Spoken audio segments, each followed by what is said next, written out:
Brought to you by the Every Dollar app. Start budgeting for free today. Justin's in Houston, Texas. Justin, welcome to the Ramsey Show. Hello, Dave. Thank you for taking my call. Sure.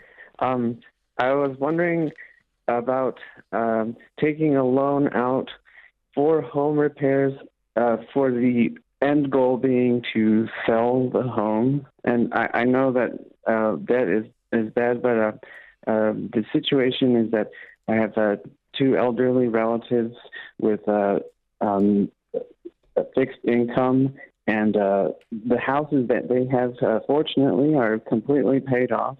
The issue is that they have significant damages to their foundation, to their walls, a lot of it. They're safe to live in, but I was thinking perhaps if there's if an equity loan could be taken out against it in order to fix those significant issues and then sell off those houses so that they can eventually live in like a smaller place, like a condominium or a townhouse, where they wouldn't be burdened by the property taxes that these houses are in, if that would be acceptable, in your opinion? I would not do that, no. Because as always with a story with debt, your story only works if it works. But I've been there when it doesn't work. Like when these people with hardly any income have a home equity loan, the house won't sell, and the interest rates go through the roof. Did you notice interest rates have been rising? And now they're sitting there trapped. Oh, now they get foreclosed on. That's the people I've met. So okay. The debt plan only works when it works, and it hardly ever works because life hardly ever works exactly the way you map it out in your head. So, yeah, if everything worked exactly like you said, would that work? Yeah, it would work, but it doesn't. It's not how life works. The contractor screws them doing the basement repairs. Now they've got all the debt, and the repairs still aren't quite done, but they borrowed all they can borrow. Now they're trapped with a partially completed construction project. Oh, and then the interest rates go up, and then one of them falls ill. Yeah, this is how real life unfolds here. So why wouldn't you just sell the houses outright now as is? As is. And get the cash? Well, my concern is that the damage are such that that the amount that the houses would sell for would be significantly less than they could potentially get. Yeah, that's true, but they're not in the real estate investment business. They're in the broke old people business. Yes, that's correct. And that was like in my ideal vision is that they could get as much money for their houses to be able to sustain their retirement. They're in their 80s. Do you have any money? I do, but not How much enough money do you have?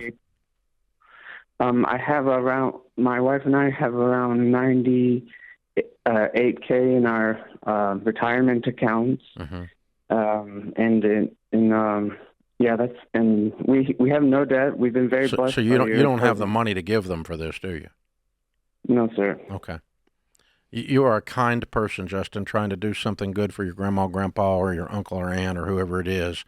And but you're getting ready to create a bigger mess because you don't see all the unintended things that could come about here that actually likely are more likely than the scenario that you've laid out in your head. That's what I'm trying to describe to you. So, yeah, I would get with go to Ramsey Solutions and click on Ramsey Trusted for Real Estate and get an agent to come over there and tell them, hey, help me with this, because I don't want these people to have to give these houses away, but they simply don't have the money to fix them. And how can we get an investor in here to give top dollar as is, as John was suggesting? Because that's where this needs to go, man. I mean, my grandparents did the exact thing we're talking about here. The neighborhood they were in the same city, they're in Houston, was starting to be gentrified, and they had some major work that needed to be done on the foundation, some major work needed to be done on the driveway, and they just sold the house. The guy came up and wrote him a check in the driveway, handed him a check for the house. I mean, it was transaction. Yeah. And no, it's not as much as if it had been fixed up. That's right. That's what his point is, and he's right also, about that. But we're not in the house flipping business. That's right. That's right. That wasn't their game to play, and they may have had to go to a different nursing home or whatever. But they did. I mean, it's just not the business we're in. Yeah. Broke 70-year-olds don't do rehabs for flips. Yeah.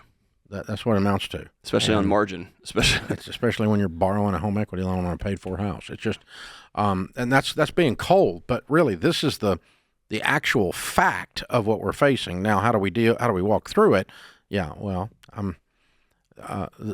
so I don't want them to have to sell their house so cheap. That decision was made years ago when they didn't bother to keep the maintenance up. Now we're just having to execute the decision. That's when they gave up that equity, was when they didn't do the maintenance years ago, and they didn't take care of their money so that they could. But they chose to buy a couple of houses, which is very sad, instead of fixing up the one. Yeah, exactly. So yeah, get with a Ramsey, trusted real estate agent there. There's a bunch of really good ones in Houston. Somebody will help you try to get this and try to help get these folks out of this, because bless their hearts, they're in a mess of their own making, but they're in a mess, and we don't want to make the mess bigger, which is what debt does. So, yeah, I actually 100 years ago, it feels like now, I was in a Bible study, and from a Christian or a spiritual perspective or a biblical perspective, this guy was pointing out, and it's not words we use anymore because it's so long ago, but he said, when you borrow, you are presuming. And there's all kinds of scriptures against presuming. Presumption, yeah. Don't presume. Yeah. That the Lord, don't presume upon something you can't control as like the future. Because who the crud knows you're going to have a Fauci quarantine. I mean, who the crud knows, Apparently Fauci did, but the rest of us didn't. Right. I mean, it's just like, wow. So this is... And hey, I grew up in the house of somebody who worked at Enron. Don't tell me, no, my business is secure. No, my company is doing great.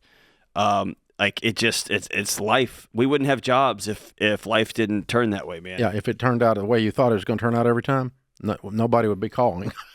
And if you want to count on one thing over the next 24 months while we go through the presidential cycle again, it's going to get chaotic out there. So I wouldn't borrow. Imagine.